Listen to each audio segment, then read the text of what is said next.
Assalamualaikum warahmatullahi wabarakatuh. Jumpa kembali di channel Rahmat RPF 17. Oke, kali ini gue ingin membahas Indonesia gelap. Mungkin bukan gelap lagi ya Indonesia ya. Indonesia udah dibilang udah sakitnya kronis. Sakit kronis Indonesia ini. Kalau dengar-dengar koruptor ya, saya ini paling benci banget sama orang-orang seperti itu ya. Terkadang hukum negara kita ini benar-benar hanya tajamnya ke bawah, nggak tajam ke atas. Makanya inilah Indonesia yang wajahnya semakin lama semakin sedih. Gue merasakan juga tahun ini gue usaha uh, kayak sepi lah, perekonomiannya emang lagi benar-benar memburuk ya kan. Yang pertama ya mungkin ya dari aparatur pemerintahannya lah. Kalau gue lihat, kalau dari Pak Prabowo-nya sih gue mendukung ya, gue mendukung Pak Prabowo ya, karena emang gue dulu nyoblosnya Pak Prabowo tuh, meskipun waktu dulu masih kalah-kalah gue nyoblos Pak Prabowo gitu. Kalau gue bilang ini yang jadi kampret-kampretnya itu yang bawah-bawahnya Pak Prabowo nih. Iya, jadi ada banyak musuh dalam selimut di dalam kubu pemerintahan Pak Prabowo nih ya kan. Ya kayak kemarin aja lah, masalah sepele ya kan, masalah menghina-hina tukang es teh ya kan. Jangan mentang-mentang berkuasa, jangan mentang-mentang ahli agama gitu. Jadi menghina-menghina orang gitu kan. Terusnya juga yang kedua itu yang koruptor cuma dihukum 6 tahun ya kan. Padahal kalau maling ayam aja hukumannya bisa 2-3 tahun itu. Itu maling ayam loh. Maling ayam itu paling berapa sih harganya? Ayam itu sekilo itu harganya tuh paling mahal itu 80.000 itu yang ayam jantan itu. Maling ayam ya. Paling kalau maling ayam aduan itu ya paling paling mahal ya 2 juta. Ya kan?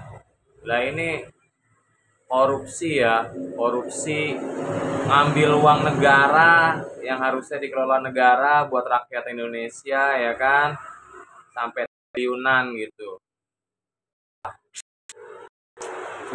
Sulit dibayangkan tuh, emang bener-bener Indonesia nih lagi ekonominya lagi bener-bener parah, udah lagi bener-bener nggak kondusif lah.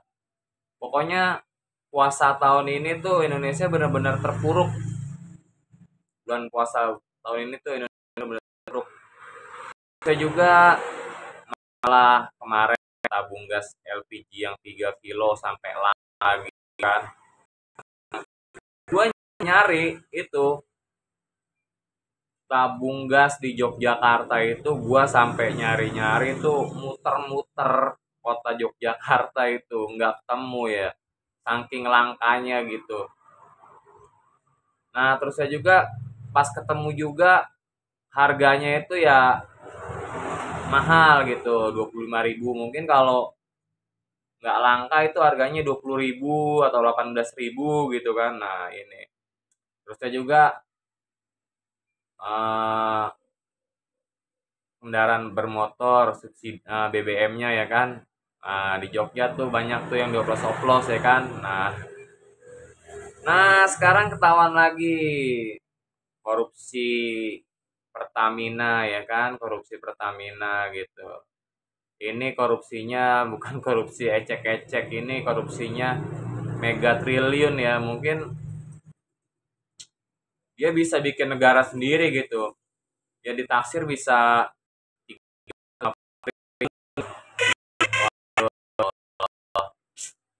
Ini Indonesia benar-benar kacau lah. Emang gua seneng lah pernyataan Pak Prabowo yang kemarin gitu kan. Kalau koruptor itu emang harus dihukum mati gitu. Nah, kalau bisa Pak ya, hukum mati koruptor itu tuh disaksikan seluruh rakyat Indonesia lah di mana gitu. Nah, terusnya kalau memang dia di penjara, penjaranya yang lebih hina gitu. Jangan penjara yang elit, penjaranya yang lebih hina itu di terowongan atau di dasar laut gitu kan. Di terowongan cuma terowongannya dipenuhi dengan ular gitu. Nah, nah ngasih makannya dari atas lewat helikopter udah gitu aja makasih makannya sekali aja. Nah terus saya juga miskinkan keluarganya gitu. Kalau bisa nih di negara Indonesia ini ngikutin lah kayak di negara Cina gitu. Kalau orang-orang yang korupsi itu tuh pertama itu keluarganya dimiskinkan. Nah, di Cina itu keluarganya itu dimiskinkan gitu. Di Korea Utara gitu kan. Meskipun dia pahamnya komunis, saya salut dengan negara-negara Cina, negara-negara Korea Utara gitu. Jadi untuk dia korupsi itu dia mikir-mikir gitu karena emang hukumannya di sana mati gitu kan. Nah, nah, saya sangat setuju banget lah hukuman mati di Indonesia inilah.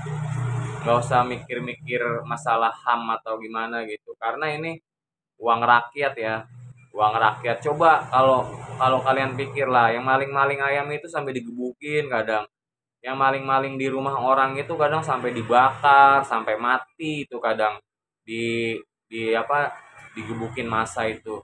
Nah itulah mana lah keadilan di Indonesia ini gitu, yang maling-maling receh-receh ini malah kasihan ya nyawa-nyawa mereka malah melayang gitu. Makanya jangan, itulah kita ini hidup ini harus selalu merasa bersyukur lah, nggak usah kita ini apa ya, memang semua orang butuh ekonomi cuma kalau di dalam hati kita itu nggak ada nama ta'ala, udah setan udah itu. Jadi ya udah mulai lah dengan adanya Pak Prabowo berbicara tentang koruptor yang akan dihukum mati, saya sangat senang. Cuma harus ada realisasinya Pak. Harus ada realisasinya, harus benar-benar terbukti lah omongan Pak Prabowo ini. Cobalah yang udah ketangkep yang korupsi-korupsi sekarang itu dihukumnya di penjaranya yang penjara yang lebih hina Pak itu Pak. Jangan penjara yang hanya ya sebatas cuma duduk diem, cuma penjaranya penjara elit gitu kan. Nah, fasilitasnya ada semua gitu ya. Kalau bisa penjaranya lebih kejam daripada yang di Nusa Kambangan lah. Bikinlah di Indonesia ini penjara yang lebih kejam daripada Nusa Kambangan atau lebih kejam daripada Alcatraz yang di sono lah. Di suatu pulau terpencil ataupun penjara di dasar laut buat para koruptor itulah. Jadi penjaranya benar-benar itu kalau enggak penjaranya dikelilingin ikan hiu ataupun dikelilingi buaya-buaya gitu kalau di darat gitu kan penjaranya. Kelilingin ular-ular lah gitu. Semoga lah Indonesia maju lah ini. Indonesia udah semakin lama semakin terpuruk.